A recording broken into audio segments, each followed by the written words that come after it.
temos a honra de receber aqui o professor Ricardo Vaz de Barros, tá, que vai fazer a apresentação sobre direito ao trabalho, inclusão produtiva e unificação dos programas de transferência de renda. E eu vou debater.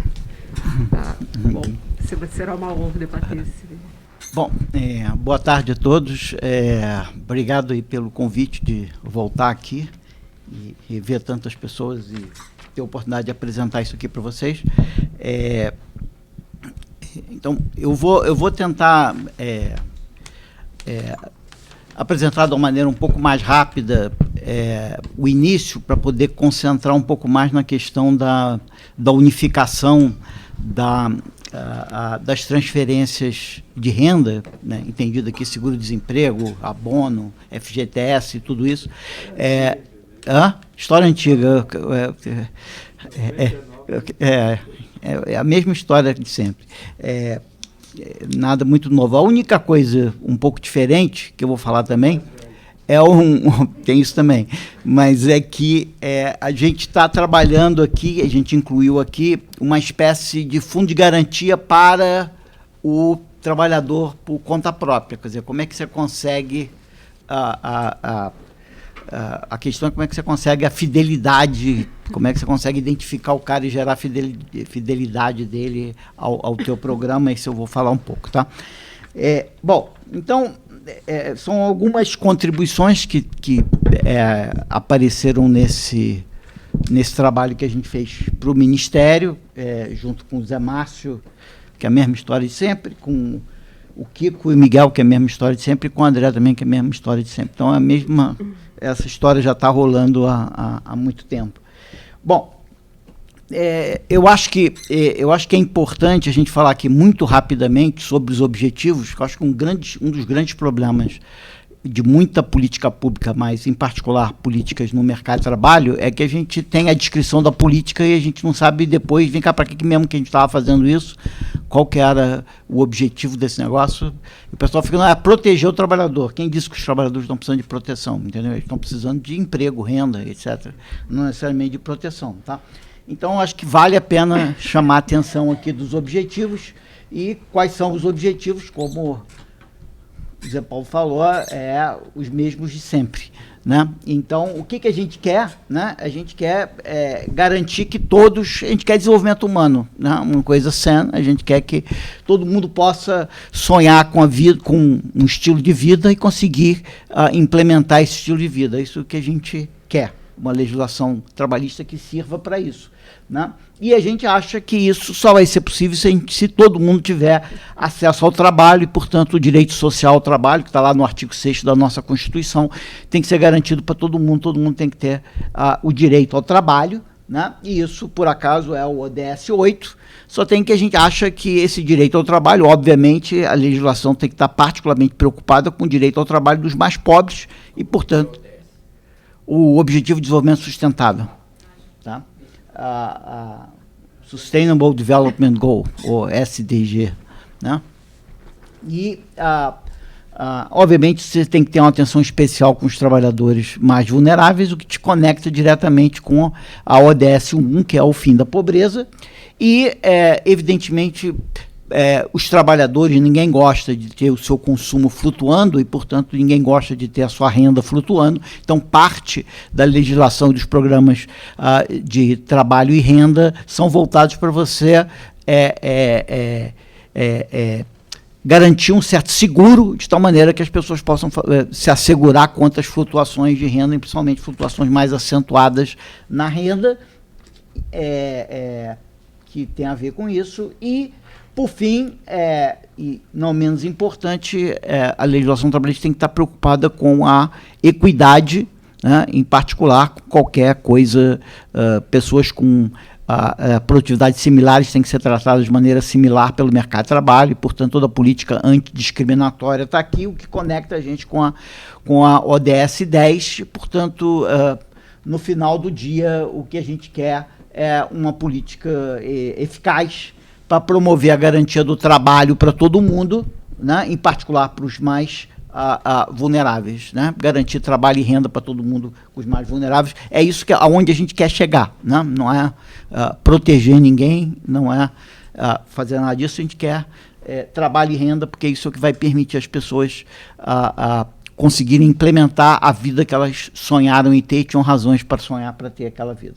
Bom, qual que é a importância disso para a vida das pessoas? Então, eu queria mostrar para vocês aqui muito rapidamente, mas isso aqui daria uma discussão em si. Eu vou mostrar para vocês esse gráfico, aquele gráfico tradicional, no eixo X, é o primeiro 10% até o último 10%, que é os mais ricos, né? Então, eu tenho ali que de 2004 a 2014, o Brasil foi super bem sucedido nesse ideal de garantir emprego e renda para todo mundo.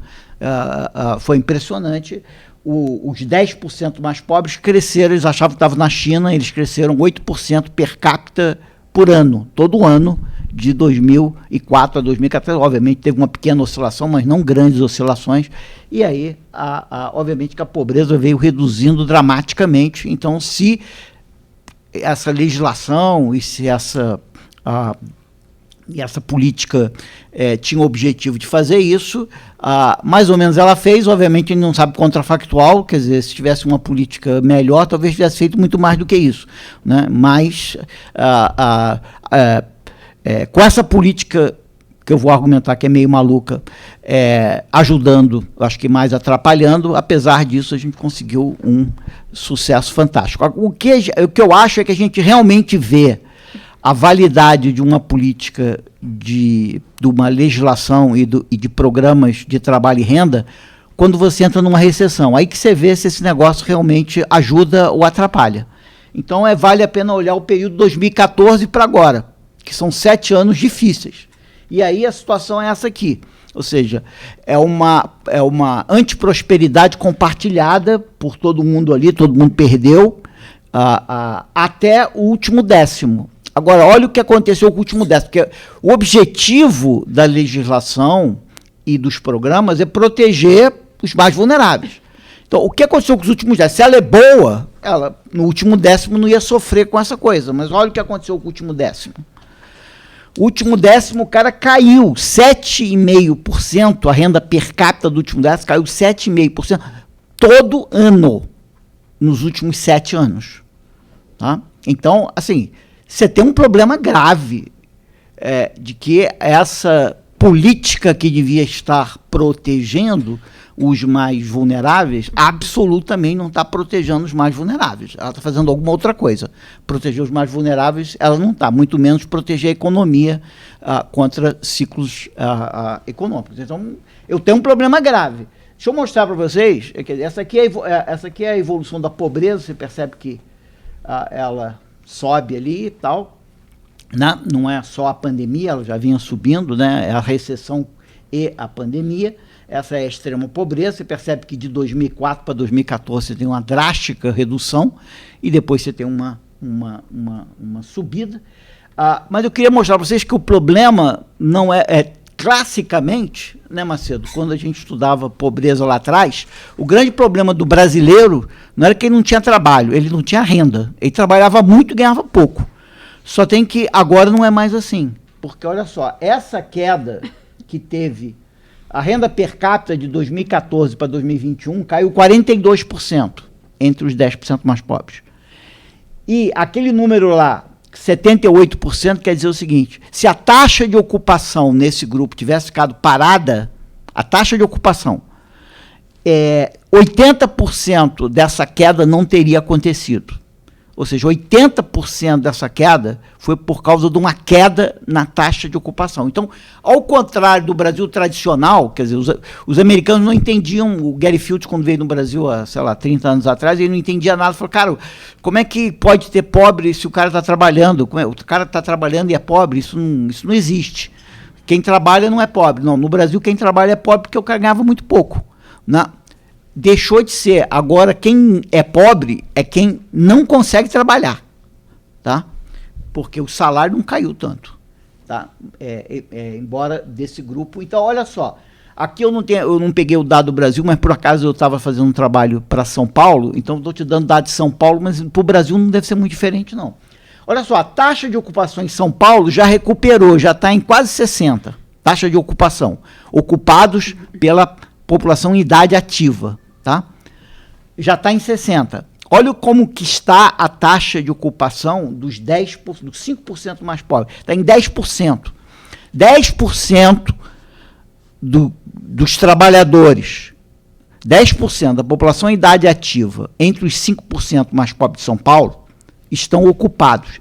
95% dos adultos, nos 5% mais pobres em São Paulo, não estão trabalhando.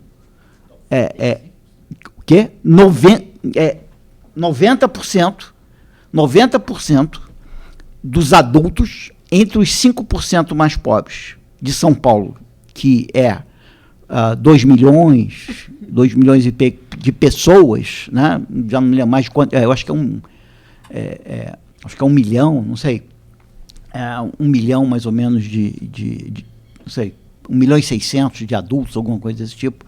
90% dos adultos entre os 5% mais pobres de São Paulo não estão trabalhando, embora o PIB de São Paulo cresceu 10% desde 2015 para cá, tá? Mas esses caras, o que eu quero, o que eu vou mostrar aqui para você é o seguinte: a situação é o seguinte: os pobres de São Paulo e do Brasil, eles tinham uma estratégia de sobrevivência, né? Que pessoas como nós três aqui costumavam ficar estudando, se a Cátia Malha também, né?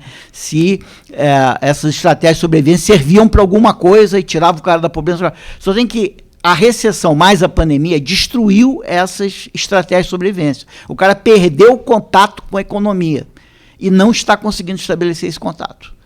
Logo, você precisa de uma legislação e de programas de trabalho e renda que sejam capazes de restabelecer alguma forma de conexão desses caras com a economia, que vai ficar bem claro aqui. Isso aí é a taxa de ocupação. Essa aqui é a taxa de desocupação. A taxa de desocupação de São Paulo é 14%. Tá? Já está caindo. Né? A taxa de desocupação, porcentagem de pessoas economicamente ativas que não estão conseguindo trabalhar, está em 80%. Uma taxa de desocupação de 80% entre os 5% mais pobres. O que a política, o que os programas de emprego e renda deviam estar fazendo? Impedindo isso. O que eles deviam estar fazendo? Dando um jeito nisso. Eu acho que essa chacoalhada na economia brasileira mostrou que essa coisa não está protegendo quem devia estar protegendo, não está ajudando quem devia estar ajudando. Agora, olha só, a taxa de desemprego é 14%, a taxa de desemprego do outro grupo é 78%. Agora, olha só, a porcentagem das pessoas em idade ativa, tá certo? Agora, porque você pode dizer assim, os pobres não querem trabalhar por causa do Bolsa Família, não sei o que, nada disso. A porcentagem dos adultos nos pobres, a porcentagem dos adultos em São Paulo que estão subocupados, queriam trabalhar mais horas, ou estão desencorajados, queriam trabalhar, mas acham que não vão conseguir trabalho, ou estão desocupados, é 17%. Então, 17% dos adultos em São Paulo, população em idade ativa, está procurando trabalho, ou não está procurando trabalho porque acha que não vai encontrar, ou já encontrou um trabalho, mas queria trabalhar mais horas. 17%. Nos 5% mais pobres, 55%. Mais da metade das pessoas em idade ativa, nos 5% mais pobres, estão procurando trabalho, ou tem trabalho, mas queria trabalhar mais horas, porque estão trabalhando muito poucas horas, ou estão desencorajados, 55%. Mas um númerozinho mais impressionante é esse 83%, que é a porcentagem da força de trabalho que está desocupada ou desencorajada, ou seja, 82% da população economicamente ativa, dos 5% mais pobres, está desocupada ou desencorajada. E 91% ela está ou subocupada, ou desencorajada, ou desocupada. Ou seja, 91% da população economicamente ativa entre os 5% mais pobres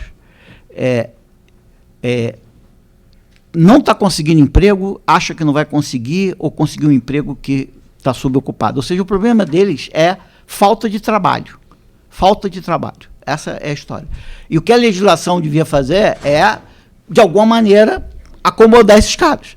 Não tá acomodando. Então, como é que você vê se uma legislação e um programa é bom? Você dá uma chacoalhada e vê como é que ele responde aquilo. E você deu uma chacoalhada, absolutamente não respondeu aquilo. Só para terminar aqui, para mostrar para você o seguinte, de 19 para 21, a taxa de desemprego em São Paulo, de 19 para 21, a taxa de desemprego em São Paulo subiu 2 pontos percentuais. Entre os 5% mais pobres, subiu 14 pontos percentuais.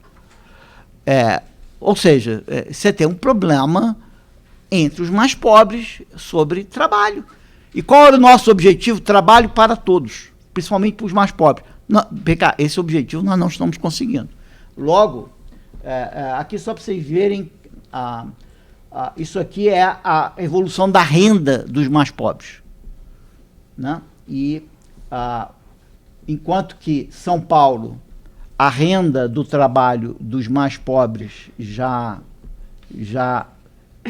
estabilizou, entre os 5% mais pobres a renda caiu 50%. Tá? Então, a renda deles também, descambou. Dos 5% mais pobres, que obviamente eu não consigo ver isso, a menos que eu tenha o dado anual da PNAD para saber se o cara é pobre ou não.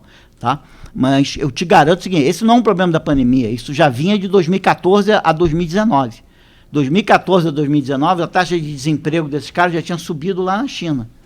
Entendeu? Então, o ponto é o seguinte, a nossa legislação e os nossos programas não têm se mostrado capazes de acomodar esses caras. Ponto. Tá certo? Enquanto estava tudo indo para cima, eles foram meio que juntos.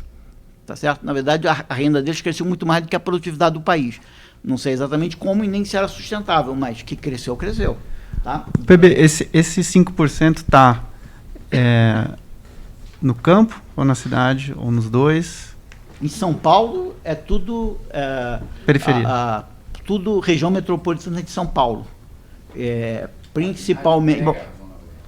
Pega a zona rural e não está no Vale do Ribeira e não está no Pontal do Paranapanema. Okay. Está na região metropolitana. Está principalmente, curiosamente, na zona oeste da região metropolitana. Hoje você aqui, onde a gente está. Um pouco a oeste, porque está na parte fora, oeste um pouco mais. Osasco para lá.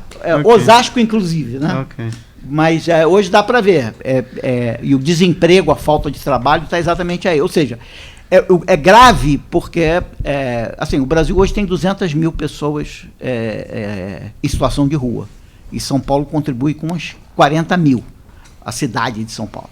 Né? Então, o ponto esses caras estão vivendo lado a lado com oportunidade. E o que a legislação devia fazer, os programas sociais vão fazer, é a ponte. Esses caras não estão fazendo a ponte. Entendeu? Simplesmente ficou óbvio que eles nunca fizeram. Entendeu? Acho que essa é a história que eu estou querendo contar. Bom, então, o que eu quero dizer é o seguinte, qual o diagnóstico que a gente tem da política social brasileira? Da política da legislação e dos programas públicos que a gente coloca nesse trabalho? É que é uma sobreposição de coisas desarticuladas. É um amontoado, sem nenhuma visão estratégica. Ou seja, na verdade, o que a gente tem em termos de mundo do trabalho no Brasil, legislação e programas sociais, é um amontoado de coisas que foi criada ao longo do tempo, talvez cada um com uma boa racionalidade, num certo momento do tempo, mas sem nenhuma preocupação de entender a articulação entre eles. Mas tem um problema mais grave, que muitas das coisas que eles foram desenvolvidos para promover, eles acabam trabalhando na direção contrária, em grande medida porque a noção de incentivo não está presente, e a noção de interação entre eles não está presente. Ele não entende que um afeta o outro, que o outro afeta um, e que todo mundo responde a incentivo. Isso, se ninguém respondesse a incentivo, a legislação brasileira até seria legal, e os programas sociais brasileiros até seria legal, o seguro-desemprego até seria legal, se ninguém respondesse a nenhum incentivo, tá? Mas as pessoas respondem e as empresas respondem, e isso não está sendo levado em consideração nesse desenho, e tampouco é o baluarte da igualdade, tá? Porque essa legislação, pessoas com igual produtividade são tratadas de maneira diferente, de uma maneira totalmente descarada. Então, é uma política que não tem nenhum compromisso mais sério com a igualdade, né? E aí acaba causando isso de que os 5% ficam... bom, o que é o nosso arcabouço analítico aqui? Básico de que a gente acredita que, obviamente, trabalho e renda vem da demanda para o trabalho, e a demanda do trabalho é uma demanda derivada da atividade econômica. Logo, você quer a melhor política de trabalho e renda? Crescimento. Crescimento econômico, melhor política de trabalho e renda. Não é à toa que a ODS 8, ela se chama trabalho decente e crescimento econômico, né? Ou seja, as pessoas reconhecem que uma coisa está atrelada a outra coisa. Mas, obviamente, que essa tradução de crescimento econômico em emprego e renda não é automática. E aí, os programas de trabalho e renda e a legislação têm uma influência enorme sobre como que eu traduzo crescimento em emprego e renda. É aí que a gente está falhando, porque São Paulo já cresceu 10% e o desemprego entre os mais pobres está crescendo. Tá certo? Então, essa capacidade de traduzir prosperidade em prosperidade compartilhada é onde que a política tem que entrar, né? Mas o risco dessa política, na hora que ela tenta fazer isso, é atrapalhar a prosperidade, né? O problema é que na hora de tentar fazer a prosperidade ser compartilhada, ela faz não ter prosperidade. Ele pode atrapalhar a prosperidade, né? Ela pode ter esse efeito negativo, mas o ideal que a gente está correndo atrás é de uma legislação e de programas de trabalho e renda que promovam tanto o crescimento da demanda para o trabalho, como uma tradução disso em mais emprego, mais renda, em particular para as pessoas mais pobres. Tá? Quer dizer, eu botei sempre entre aspas, que são todos trechos do relatório que a gente entregou para eles, tá? Então, não estou... Quê? Pro Ministério, que antes era o Ministério da Economia e depois virou o Ministério do Trabalho e Previdência. Isso é uma comissão, isso aqui é o relatório final de uma comissão... Cara, quando é que foi entregue? Já não sei mais. É o GAET, isso é o GAET. Mas aí está rolando desde tanto. Não, ele está rolando desde... Mas é o GAET. Então, basicamente, o que a gente tem aqui o crescimento econômico, tem o emprego, né? A gente sabe que o crescimento econômico é o que gera emprego e apropriação da renda. E a gente sabe quem tem aqui a legislação e a política de trabalho e renda. Então, o que a gente tenta fazer é interferir nessa tradução, de tal maneira que essa tradução seja a coisa mais amigável possível. O que a gente não pode esquecer é que isso daqui afeta, provavelmente negativamente, o crescimento econômico. Se você não for cuidadoso na tua seta verde, você acaba querendo transferir mais para os trabalhadores e acaba tendo menos com o que transferir. E, além disso, um pouco... não sei se era um pouco isso que o Naércio estava querendo inferir, mas você faz um monte de programa de transferência de renda, tipo seguro-desemprego, etc., você acaba afetando o comportamento do próprio trabalhador, que acaba atrapalhando o próprio trabalhador, que ele gera rotatividade, etc., e no final do dia o crescimento da produtividade acaba sendo negativo, né? Então, você tem que levar em consideração que essa política vai afetar tanto o comportamento das empresas, como vai afetar o comportamento dos trabalhadores. Se você não levar isso em consideração, a política brasileira até seria boa. Tá? Bom, o objetivo esse, promover o crescimento... PB, você disse antes que não é uma história de Bolsa Família estar diminuindo a vontade das pessoas de trabalhar, porque a gente viu que a renda está caindo, né? Só que, ao mesmo tempo, está dizendo a legislação de trabalho e renda pode afetar o crescimento. Então, se não é auxílios em geral que está fazendo o cara ficar em casa, se não é uma questão de salário na formalidade, alguma coisa assim, que a produtividade dos caras é tão baixa que ninguém quer contratar eles por nenhum salário. O que é, então, que causa... Eu acho que uma legislação que te diz, se você tiver uma produtividade abaixo de X, eu não te contrato, Sim. tá certo? E o fato que a produtividade do cara está tão baixa que às vezes nem no setor informal ele está conseguindo trabalho. Então é uma questão de produtividade. Não, tem muito a ver com produtividade. A questão é que a legislação está aí para tentar dar um jeito nisso, aumentar a produtividade do cara, de alguma maneira. Tá certo? Mexer na produtividade do cara. A gente passa por educação, a gente está falando de outras coisas mais de longo prazo, né? Não de Não, estou falando de... Eu vou mostrar, vou falar um pouco aqui, mas eu acho que está falando de certificar, por exemplo, as competências que um pobre tem. Se eu certificar que um carpinteiro é um bom carpinteiro, mesmo eu posso aumentar a renda dele. Né? Se eu crio um site onde carpinteiros podem procurar famílias que querem carpinteiros e eu certifico esse site de que as pessoas são legais, etc., ou seja, uma certa intermediação de mão de obra conta própria, né?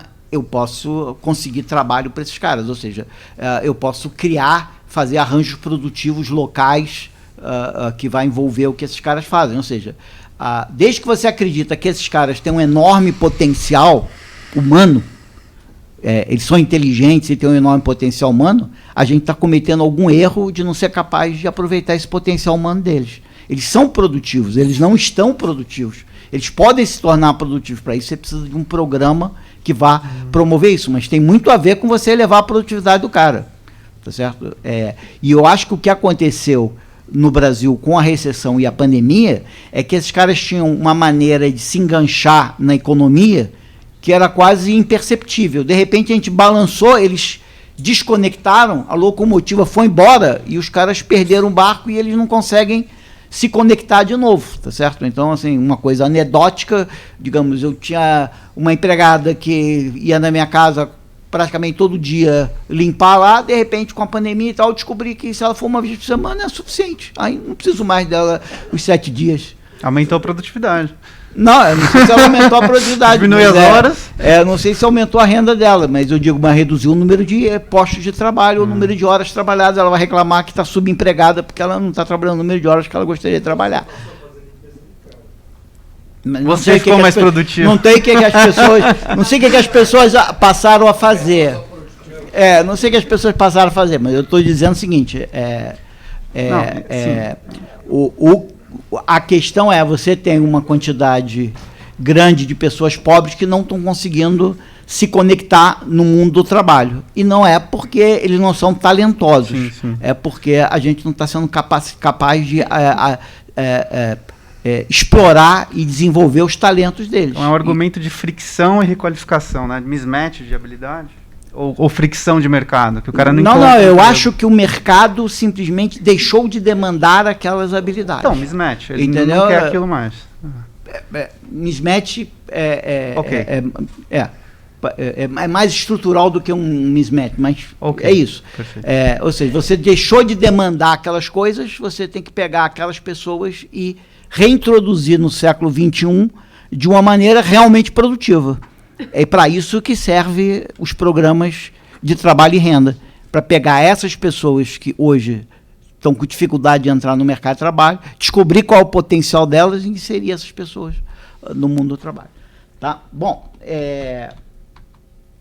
quais são as propostas? Eu vou falar bem rápido aqui de quais são as propostas. Eu não tenho mais ideia de quanto tempo que eu falei aqui. Perdi aqui. Meia hora. Meia hora, tá bom.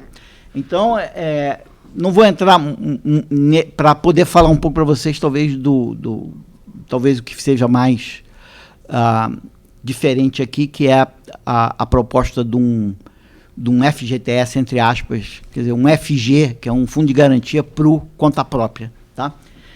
Mas aí eu vou fazer jus aqui ao que tem no relatório. O relatório tem meio que 5 propostas. Uma proposta óbvia é que, cara, a loucura do Brasil é que o Brasil quer, por um lado, proteger o cara que ganha pouco, por outro lado, ele cobra um imposto do cara que gera um emprego para quem ganha pouco. Então, por que a gente tem imposto sobre um empresário que gera um emprego para um trabalhador que ganha um salário mínimo? A gente devia bater palma para o cara, ajoelhar, premiar ele, fazer alguma coisa, cara. A gente cobra um monte de contribuição do cara que gera um emprego para alguém que ganha um salário mínimo. A gente devia estar agradecendo o cara, dando uma medalha para ele. Pô, você consegue contratar esse cara e botar esse cara para trabalhar? Parabéns, cara. Você não vai pagar nenhum imposto. Então, o que a gente faz aqui é uma proposta de desonerar todas as contribuições sociais, todos os impostos para quem contrata um trabalhador de um salário mínimo até 1,5, com isso fazendo uma suave queda até 1,5, tá? Mas diferente do que o Hélio, às vezes, o Hélio tem algum problema com essa ideia, ele acha que tem que exonerar inteiramente o primeiro salário mínimo, Zilbenstein. Ele acha que tem que talvez... a gente não desonera o primeiro salário mínimo, mas desonera quem ganha um salário mínimo. Se você ganhar 3 salários mínimos, o teu empresário vai pagar tudo que incide sobre o primeiro salário mínimo, tá? Só para quem ganha entre 1 e 1,5 é que a gente vai desonerar. A outra coisa é que não adianta só você incentivar os trabalhadores, os empresários a gerarem empregos formais. Você tem que incentivar os trabalhadores a quererem emprego formal. E aí a ideia é de você fazer o abono salarial mais amigável. Você paga o abono salarial todo mês, como o salário família é feito. Você inclui todo mundo. Acabar com o abono salarial? Não. Pode ser. Aqui a gente não quer acabar com o abono salarial. A gente acha o abono salarial uma ótima... Não. O abono salarial é uma ótima ideia. Nossa, Zé Márcio. Mas aqui não. Aqui a gente acha que o abono salarial é o máximo. Tem nenhuma contrapartida de serviço, era isso? O que é? Não tinha. Era uma coisa que você dava de graça. Não, mas é para dar de graça, desde que seja focalizado entre os trabalhadores mais pobres, só formais. Aí o trabalhador de baixa renda quer ser formal, porque ele vai ganhar o abono. A gente quer dobrar o abono. Você tem que dar para ele todo mês. Né? Ele é um negative income tax, tá certo? É negative earning tax. Quer dizer, se você está trabalhando no setor formal, você ganha um imposto negativo. Isso é que é o abono salarial. Só tem que se ganhar todo mês para o cara perceber que é um incentivo para você trabalhar e ser formal. Né? E tem que acabar com essa regra maluca do abono, que o cara tem que estar 5 anos no mercado formal. Cara, aí não tem incentivo nenhum. Eu quero para o cara que está acabando de entrar. Então, para todo mundo, pago mensal e etc. Tá? Formação profissional, a ideia é começar com a certificação. A loucura da formação profissional é que você começa a formar o cara, o cara depois te diz, mas cara, eu já sei tudo isso que você está me ensinando, cara. Eu só estou aqui por causa do diploma. Então, a questão é, primeiro você certifica tudo que ele sabe, depois que você certificou tudo que ele sabe, você descobriu o que ele não sabe, aí você começa a ensinar para ele o que ele não sabe, tá? E a outra ideia aqui é de que, em vez de dar qualificação profissional para quem está desempregado, a gente dá um cupom para quem está desempregado, dizendo o seguinte: o dia que você achar um empregador, você pode usar toda essa qualificação profissional, mas você vai usar essa qualificação profissional num plano de carreira que você vai construir com o teu empregador, tá? E é o seguinte, não é para esse ano, é para o resto da vida. Ou seja, cada trabalhador brasileiro tem cupons de tal maneira que ele pode se qualificar todo ano, mas para ele se qualificar, ele tem que ter um empregador que diz que aquela qualificação é útil para ele e ele acha que aquela qualificação é útil para ele. Uma nova qualificação. É uma... Como nova? Você está dizendo que ele tem que se qualificar. Ele vai todo ano, quando você contrata um trabalhador, você fala, pô, o Macedo é um cara legal, só tem quem não sabe nada disso e disso. Então, eu vou contratar ele sabendo que o governo me deu um cupom que me permite formar ele nisso. Então, eu posso contratar ele e dizer, bom, agora, cara, que eu te contratei pelas tuas habilidades sociais, emocionais, etc., porque você é um cara honesto e tal, você não sabe muito bem operar essa máquina. Agora, você tem um cupom do governo que te dá uma formação nessa máquina. Então, eu não preciso que você já venha formado sabendo o negócio. Eu preciso que você seja um cara que eu queira investir em você. E aí, o empresário sabe o seguinte, esse cara vem com ele para o resto da vida formações todo ano. em coisas diferentes. Então ele vai ser, sei lá, soldador 1, 2, 3, 4, 5, ele vai poder fazer um plano. Só tem que o governo vai dar para ele um certo volume de horas, 40 horas de formação por ano. Só tem que a empresa vai dizer, bom, dado que eu tenho 40 horas de graça, e dado que esse cara tem 40 horas hoje, amanhã e depois da manhã, que tal eu investir mais 40 horas? Aí o trabalhador vai ter 80 horas, porque eu estou subsidiando, a minha contrapartida, no mínimo ele vai ter 40 horas, mas a empresa pode ver essas 40 horas como um incentivo para ela botar mais 40 horas. Tá certo? Mas a ideia aqui é que a formação, ela só acontece, todo mundo tem direito à formação, mas só pode integralizar essa formação quando ele tem um empregador, e o empregador, junto com ele, assina um papel dizendo o seguinte, é essa formação que a gente quer ter esse ano. Tá? E a formação vale para o ano seguinte, para o outro. Bom, em termos de intermediação de mão de obra, obviamente a gente precisa de um monte de intermediação de mão de obra. A loucura aqui é ter uma intermediação de mão de obra estatal. O Estado não tem condição de ter a agilidade necessária para fazer intermediação de mão de obra, então a gente acha que a intermediação de mão de obra tem que ser toda contratada ao setor privado, essencialmente, se tiver algum governo que consiga fazer, tudo bem. A gente acha que o governo tem alguns papéis, sim, porque você está lidando com informação privada na intermediação de mão de obra, então você tem que ter cuidado que ninguém vai discriminar ninguém por raça, gênero, qualquer coisa. Você tem que cuidar para que a informação que você tem seja devidamente cuidada, e você tem que pagar a conta. Não. Pois é tornar o Cine privado. Não, quer dizer, o Cine aumenta a capilaridade e o setor privado tem uma tremenda velocidade para fazer isso. A intervenção de obra depende de velocidade, então, e de reputação. Então, esses caras vão ter reputação, velocidade, obviamente você vai ter que fiscalizar algumas coisas, né? De que eles não estão discriminando a negros, mulheres, mais pobres, e etc. E você fica nessa função muito mais de supervisionar e fiscalizar do que na função de executar o Cine, que nunca aconteceu. Bom, o 4.5 é exatamente aquilo que o Chad estava dizendo, que é a coisa da gente, velha ideia de juntar o FGTS com o seguro-desemprego, etc. Então eu vou passar para ele, para a gente ver a unificação, tá?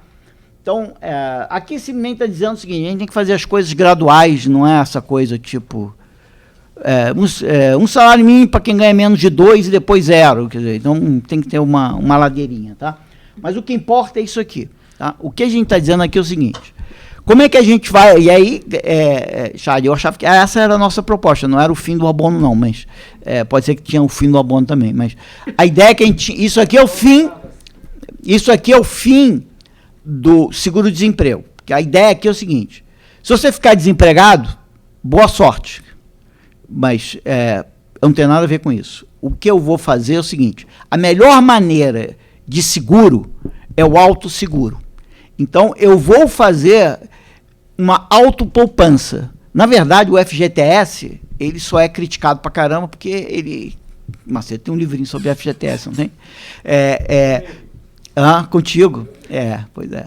O FGTS é uma grande ideia, só que foi feita no meio da ditadura para acabar com a estabilidade no emprego.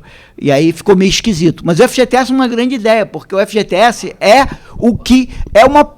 uma autopoupança. E o que a gente está querendo fazer é o seguinte, é virar tudo FGTS.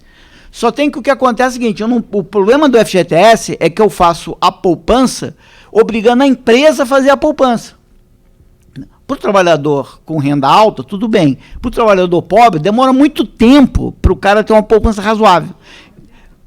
E a poupança é mais remunerada. Então, o que a gente está dizendo é o seguinte, a poupança aqui é super bem remunerada, principalmente a parte não líquida. A parte não líquida é super bem remunerada para o cara não querer tirar. Tá certo? Ele tem uma autopoupança, tá? Agora, o que a gente faz aqui? Isso aqui é para o trabalhador que ganha um salário mínimo.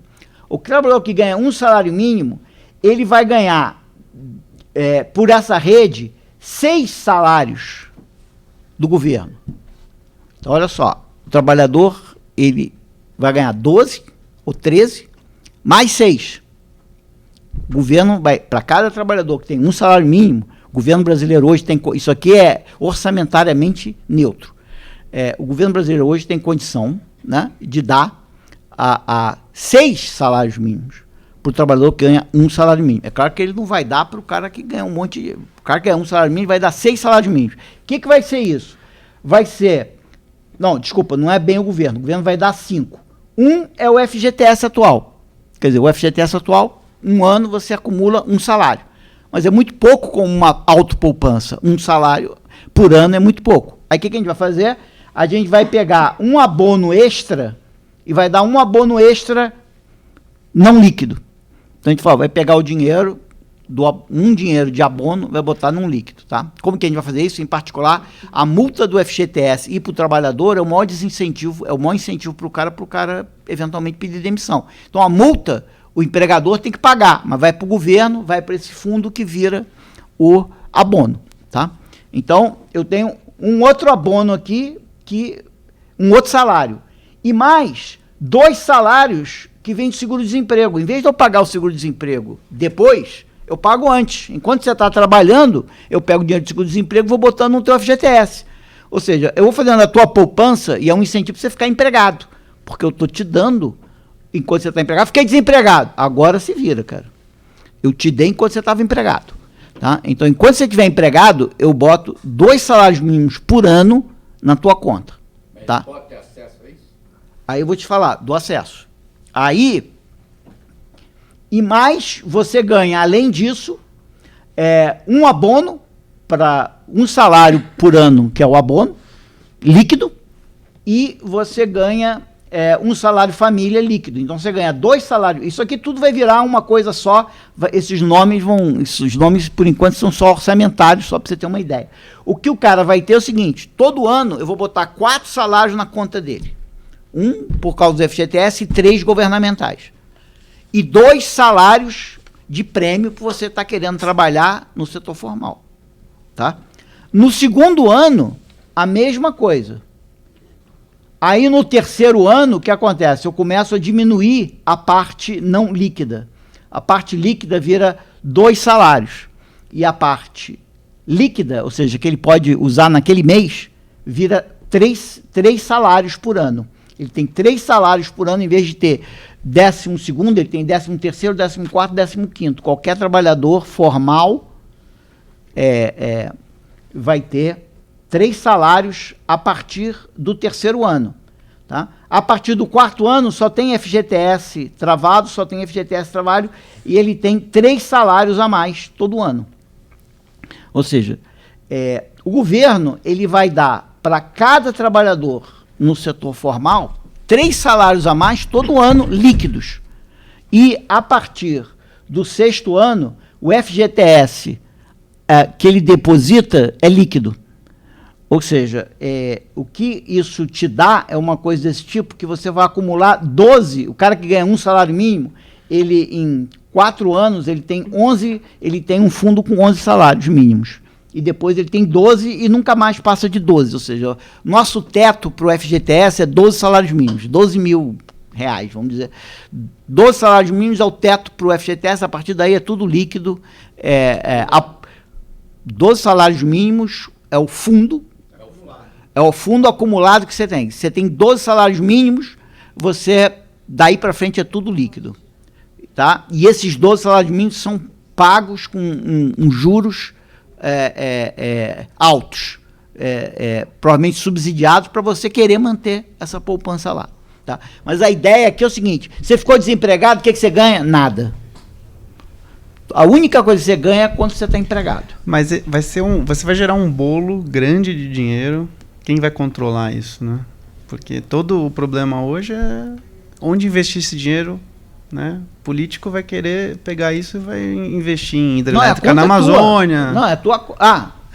o que...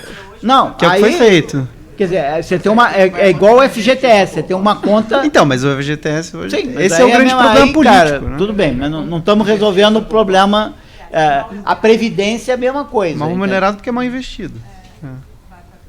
Não sei se é mal...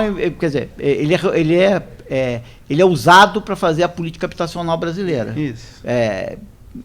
Mas eu não sei como é que você vai usar isso, quer dizer, mas isso é um fundo privado, está na conta do cara, tá certo? Como que você vai garantir a devida remuneração disso é uma boa pergunta, tá? Mas não tem a ver com a política de trabalho e renda, ou seja, eu criei um fundo para o cara, e a característica desse fundo é o seguinte, é muito bem remunerado, tem um teto relativamente baixo, acumula rápido, porque o governo vai lá e coloca bastante dinheiro. Agora, ficou desempregado, você não ganha nada. Fala do acesso. Hã? O que é o acesso? Não, o acesso aqui é uma vez você ficou uma vez você ficou desempregado, você pode começar a retirar, você tem que retirar um salário a cada mês. Tá? Então você não pode ir ali e tirar 5 salários, não. Você vai tirar um salário por vez, você vai demorar 12 meses para baixar. Você ficou desempregado, você vai lá e começa a tirar o teu dinheiro. Tá? E a gente tinha um desenho onde você pode pegar emprestado contra esse fundo. Se acabar e você não conseguir emprego e você quiser poupar negativo, você pode poupar negativo e depois, na hora que você começar a acumular isso, você vai demorar mais tempo para chegar em 12. Você pode chegar em -3, -4, se você passar 4 meses, você pode pegar dinheiro emprestado desse fundo. Consignado com o teu FGTS futuro. Tá certo? Essa seria a ideia. Bom, só para terminar rapidamente, cara, a gente inventou...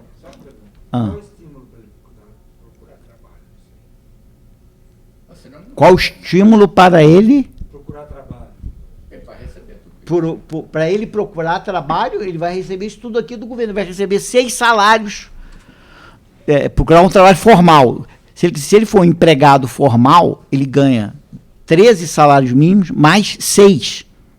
6. É 50% de aumento na renda do cara. Então, tremendo incentivo para o cara querer trabalhar, que é o que o imposto negativo para pessoas de baixa renda faz em todos os países desenvolvidos do mundo. Se você trabalhar e tiver uma baixa renda, o governo te dá uma renda a mais se você estiver trabalhando. Então isso aqui é, digamos assim, quase que um Bolsa Família condicionado a você estar trabalhando. Né? Se você estiver trabalhando, eu vou te dar um salário a mais. E é claro que se a tua renda no trabalho aumentar, eu vou tirando esse dinheiro. Tá? É altamente focalizado, mas é um incentivo ao trabalho enorme. Tá? Agora, isso deixaria o conta própria de fora. Então, a gente inventou uma coisa por conta própria, que é o seguinte, obviamente, conta própria pobre, ele vai receber o Bolsa Família e etc. Tá? Agora, o que a gente tinha era o seguinte, como é que eu faço o conta própria criar uma poupança? Tá? Então, a ideia que a gente teve é o seguinte, eu vou fazer um fundo casado, ou seja, eu vou depositar X na tua conta e desde que você deposite Y, tá? Então, acho que esse gráfico aqui é claro. Ó, eu vou depositar, você vai depositar esse verde, eu vou depositar esse marrom na tua conta. E isso vai ser não líquido, e isso vai ser ter uma taxa de retorno elevada, bem elevada. De tal maneira que se você... E aí, isso aqui vai acumular até R$5.000.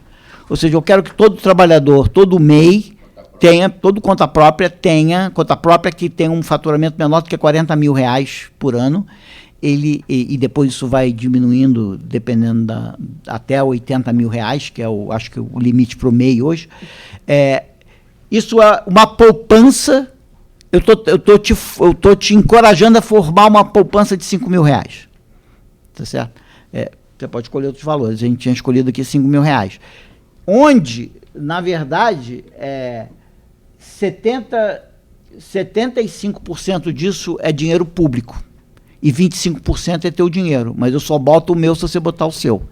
Ou seja, eu estou obrigando o cara a poupar um pouquinho e eu vou poupar um monte na conta dele.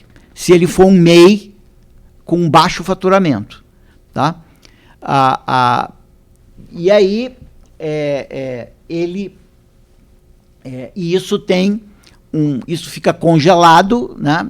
Obviamente que se ele precisar disso, ele pode retirar isso, só tem que para retirar isso, ele pode retirar a hora que ele quiser, mas aí depois eu não vou complementar o fundo dele, e se ele retirar me dizendo que ele teve uma queda de renda de alguma maneira, eu vou complementar, fazer o ciclo de novo junto com ele. Tá? Agora, isso gera um certo rendimento. Então, aqui, esse verde é o que ele vai liquidamente, o que ele vai ter que colocar. Só tem que esse cinza é o que o fundo começa a render para ele. Então, a partir aqui do 20º mês, por aí, ele começa a receber mais do fundo do que ele tem que colocar no fundo. Tá? Então, aqui mostra, na verdade, que do total que ele põe no fundo, que é 1.250, dos 7.000, 66%, na verdade, vem do próprio retorno que o fundo já deu para ele, porque eu botei dinheiro lá. Tá? E o retorno é líquido, ou seja, ele tem um fundo que o retorno é líquido, que dá um incentivo para ele manter o fundo lá. Tá? Então, essa aqui é uma ideia, simplesmente para você não criar um mundo onde o único cara que ganha algum dinheiro do governo é o empregado conta própria, e você discrimina o trabalhador por conta própria. Né? Então, isso aqui é uma tentativa de você, da mesma maneira que está sendo super generoso com o empregado com carteira com baixa renda, você vai ser generoso também com o MEI de baixo faturamento, ajudando ele a formar uma poupança. Tá? Obrigado.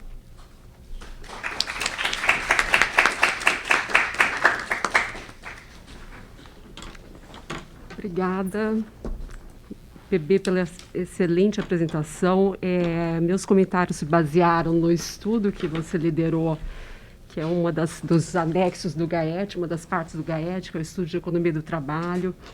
E esse estudo faz um diagnóstico, como ele também colocou aqui na apresentação, sobre o mercado de trabalho no Brasil, e levanta um conjunto de possíveis ações orientadas a abordar os problemas da informalidade, baixa produtividade e excessiva rotatividade, em particular a baixa permanência no setor formal. Tá?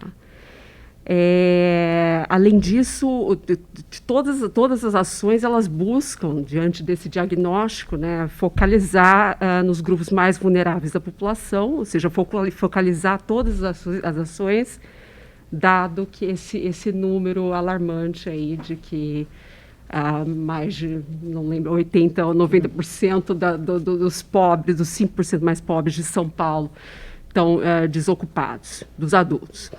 Bom, nos meus comentários eu vou agrupar essas ações que eu li no estudo, no meu estilo, em dois grupos, que separando os incentivos relacionados à geração de empregos e inserção no setor formal, e o segundo relacionado à manutenção e retenção de trabalhadores no setor formal.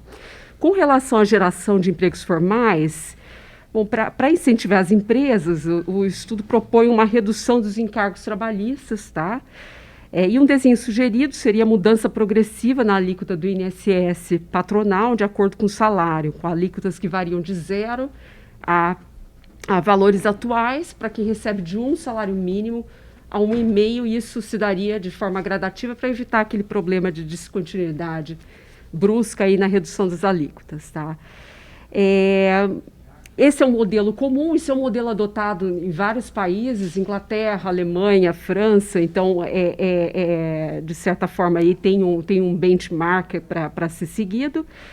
A minha pergunta é se, de fato, fazer isso por salário seria melhor, por exemplo, do que fazer por idade. Tá? Houve uma discussão relativamente recente, se eu me lembro, de um imposto sobre folha do INSS patronal variando por idade. Tá? Até de uma forma muito agressiva, dizia desonerar até 29 anos, e depois 55 mais e tal. Obviamente, toda a questão é a questão fiscal, né? Como fazer essa desoneração que, obviamente, gera uma renúncia fiscal enorme. Bom, o imposto por idade, ele é adotado na Suécia, e tem aí evidência mostrando que ele tem impacto sobre emprego, na verdade, não diria across the board, mas que diria no grupo tratado versus grupo controle, mas tem um efeito significativo sobre salários, que as empresas repassam isso para salários dos novos contratados, ou seja, contratam trabalhadores a salários maiores. Tá? Então, a minha pergunta é se isso não seria melhor do que o imposto sobre salário, do ponto de vista de focalização, o imposto por idade, principalmente ao focalizar jovens, tratar o início do ciclo de vida, e depois eu quero ver sua opinião sobre essa parte. Tá? Além de evitar a descontinuidade na distribuição de salários, que pode ser mais grave do que a descontinuidade na idade. Bom, a literatura ela mostra evidências aí para países em desenvolvimento de que impostos sobre folha ou aumentam os salários ou aumenta o emprego. Né? Existe aí a evidência recente mostrando que também aumenta o emprego. Entretanto, esse tipo de intervenção ela costuma ter um impacto muito pequeno, muitas vezes de um dígito, nunca mais que um dígito. Tá? Então, ao mesmo tempo, ela gera uma renúncia fiscal enorme, como é o caso das desonerações da folha por setor desde 2009. Tá? Então, nesse sentido, do ponto de vista de geração de empregos, um pouco, eu diria que, dado que o efeito dessa desoneração pode ser pequeno sobre formalidade, sobre geração de empregos na RAIS, e, ao mesmo tempo, gera essa renúncia, então fica aquela pergunta o que a gente faz para gerar emprego? Né? E aí eu vou ter outros pontos aqui que talvez a gente, voltando àquela coisa do início do ciclo de vida e do imposto por idade. Tá? Nesse meio do caminho, outros estudos, por outro lado, mostram que intervenções relacionadas à proteção do emprego ou do seguro-desemprego, a reforma do seguro-desemprego em 2015, que reduziu não a generosidade, dificultou o acesso, né? Existe um tempo maior de trabalho formal, elas têm efeitos maiores, na ordem de 2 dígitos, sobre a retenção.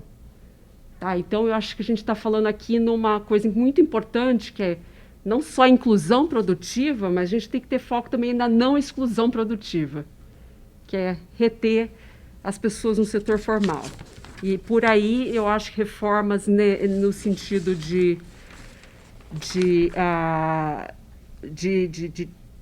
reduzir o papel de seguro do seguro-desemprego, como transformar em poupança precaucional, desvincular esses benefícios do desligamento, como o PB propõe, é um bom caminho e parece ter efeito de 2 dígitos, né? Outras políticas que também têm um impacto maior são políticas de fiscalização, de enforcement. Elas também têm, a evidência mostra impactos maiores sobre formalidade. Tá? E, para completar, a próxima apresentação, na verdade, já acabou de ser a apresentação do Rafael, desculpa, foi sobre a justiça trabalhista, ela também está indicando aí impactos superiores na ordem de 2 dígitos sobre emprego, e o que atua justamente, por quê? Porque, como nas palavras do Hélio, mexer na justiça trabalhista é mexer no seguro-desemprego, de certa forma, no atual seguro-desemprego. O indivíduo recorre àquilo como recorre em expectativa a um seguro-desemprego. Né? Bom, ainda falando sobre geração de empregos, né? O ponto dos jovens, tá? Então, os jovens, voltando nos jovens, é a questão da focalização. Tem tudo a ver, né? Porque os jovens, principalmente jovens em condições de vulnerabilidade, eles precisam de melhores condições de entrada. E o primeiro emprego determina muito. Tá? Então, onde você começou determina muito da sua trajetória no mercado de trabalho. Nesse sentido, uma experiência mais precoce durante o ensino médio ou primário incompleto, como aquela, não necessariamente aquela, implementada pela lei do aprendiz, que inclui um componente de treinamento, não estou argumentando se é bom ou ruim, como pode ser melhorado, que provavelmente deve ser melhorado, mas reduz muito a assimetria de informação. Então, o jovem começa, a empresa a empresa, estou sendo alertada do tempo, vou correr aqui. O jovem começa e a empresa conhece, mais fácil efetivar. Inclusive, a nova lei do aprendiz, as mudanças que eu acho que o Hélio ou o Pastore levantaram, elas têm esse incentivo à efetivação do aprendiz, né? Também. Tem outros pontos aqui que não vai dar muito tempo, mas que o professor argumenta de incentivar a oferta de trabalhadores para o setor formal, também esse lado é importante, como fortalecer o abono e o salário família, juntá-los para tornar a renda mais expressiva, porque, de fato, quando a gente compara o salário família com EITC americano, WFTC inglês, o que acho que o que difere do nosso caso é o tamanho do salário família, que é muito baixo. Então, se você não agrupar esses subsídios, que são muito, pessoalmente, eu acho que muitos economistas concordam que é muito superior oferecer subsídio ao emprego do que, por exemplo, aumentar salário mínimo, e esse é um assunto à parte que eu não vou tocar aqui, mas esse é parte de um outro debate, de uma grande área de pesquisa. Mas, enfim, faz todo sentido. De fato, esse é um outro ponto importante do toque dele. Bom, eu vou ter que... Com relação à retenção de empregos, como eu falei, a gente tem que evitar a não exclusão produtiva. O estudo propõe a unificação do seguro-desemprego do FGTS, como no desenho que agora ficou mais claro com a apresentação, tá? Minha intuição, na verdade, porque no documento do GAET eu não consegui ver as contas, e aqui está mais claro e foi falado que essa mudança é autofinanciada, que você pode usar a multa que seria paga para o trabalhador e o governo fazer o aporte dele para esse fundo, tá? Então, isso me parece o ideal aqui, e retira desvincula a questão do seguro-desemprego está associado ao desligamento, desvincula a multa também, que incentiva o desligamento, tá? Por outro lado, a função seguro, por sua vez, também está preservada, porque é importante o seguro. O desempregado recebe nada, não é que não recebe nada, ele vai receber o que está um salário vezes 5, talvez, em 5 parcelas, ou a mesma coisa de antes, ou alguma coisa do tipo, né? Então, a função seguro precisa ser preservada. Ele não vai receber nada mais do que ele já tem, né? Tá. Ele só vai tirar, ele vai fazer uma coisa que não líquida virar líquida, né? E ele vai enxergar aqueles aportes como benefício do emprego, mais do que benefício futuro do desemprego ou qualquer coisa do tipo, talvez. Não, mas eu digo, liquidamente, né? Liquidamente ele vai receber depois, mas ele já é dele o dinheiro. Já é dele, já é patrimônio dele. Mas ele pode fazer essas retiradas. Ele ficou desempregado, sim, claro. Ele deve, claro, pela função seguro. Tá. Da mas mesma ele está tirando o dinheiro da poupança dele. Né? Da própria poupança. Exato. Eu não vi nenhuma undersaving, por exemplo, que seria o caso, porque parece as previdências, sistemas de previdência de capitalização, né, que tem um risco aí, talvez como no Chile, verdade ou não, de que as pessoas subpouparam no futuro, mas não parece ser o caso aqui. E aí tem o grande problema do microempreendedor, esse que parece que gera o grande custo dessa mudança, né? Porque o aporte não é todo público. Aí eu fui entender melhor pela apresentação que seria mesmo como um regime de previdência suplementar, né? Que o governo contribui, se ele contribui e se ele não contribuir. Ninguém contribui, então não tem poupança. Exato, mas assim, mas aí tem que mexer com a carteira, exato. É o que eles colocam no documento também, de que tem que ser vantajoso contribuir ali, né? E também outros desejos, se vale para todo MEI, o MEI que não tem faturamento, se ele só entra como MEI, não tem faturamento, e aí ele já está podendo contribuir, receber um aporte, são, enfim, coisas do desenho, da quantidade que vai dar conta de custo-benefício, né?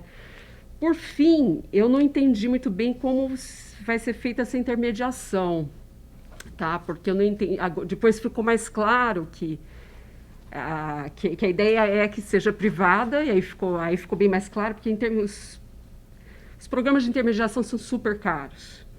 Isso não são, ou seja, não são custo-efetivos, a literatura mostra isso. Não quer dizer que não tem que ser feita, eu acho que talvez seja uma questão de ter uma cato com supervisão pública, né, e abrangente, com capilaridade e atendendo a questão da certificação, enfim. Mas adorei a apresentação, muito obrigada. Adorei fazer os comentários sobre a sua apresentação.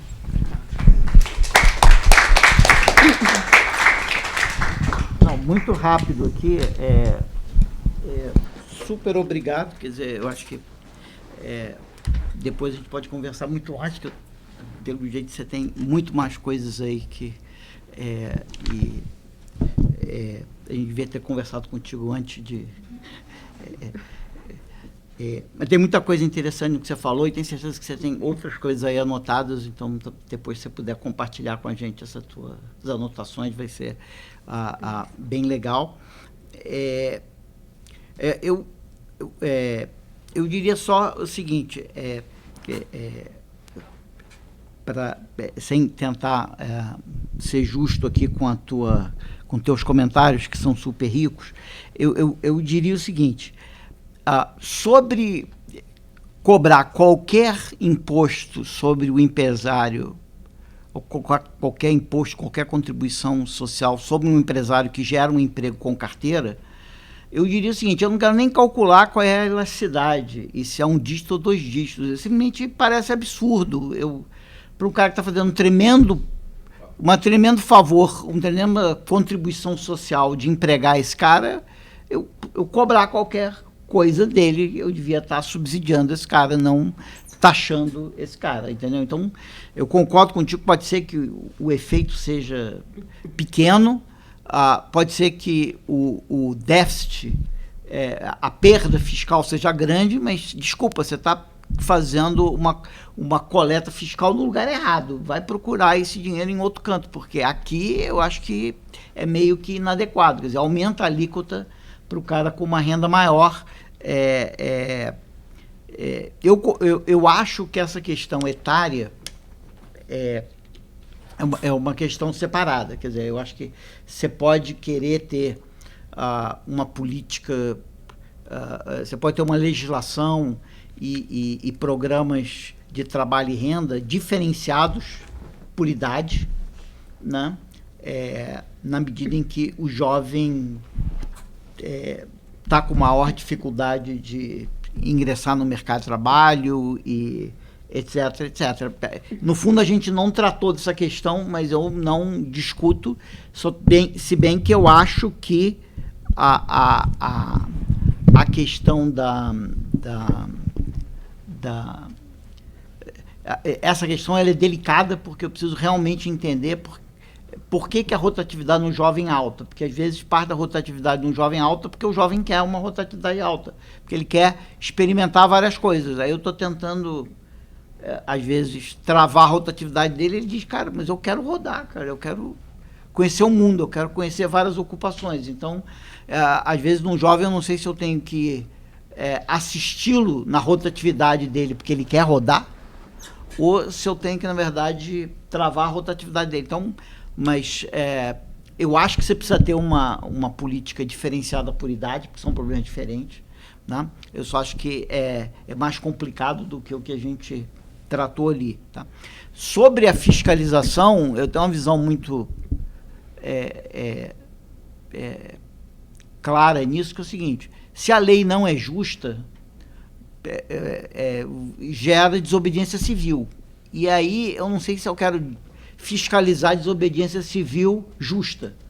Então, para eu conseguir ir atrás do sem carteira e dizer, cara, você está fora da lei, eu tenho que ter certeza que aquela lei que eu estou tentando aplicar no cara, ela é super relevante, justa, adequada, porque caso contrário eu estou destruindo o trabalho. Então, eu sou 100% a favor de uma fiscalização super rígida, mas só tem que, antes disso, eu tenho que ter uma lei super racional e justa, porque eu vou aplicar aquilo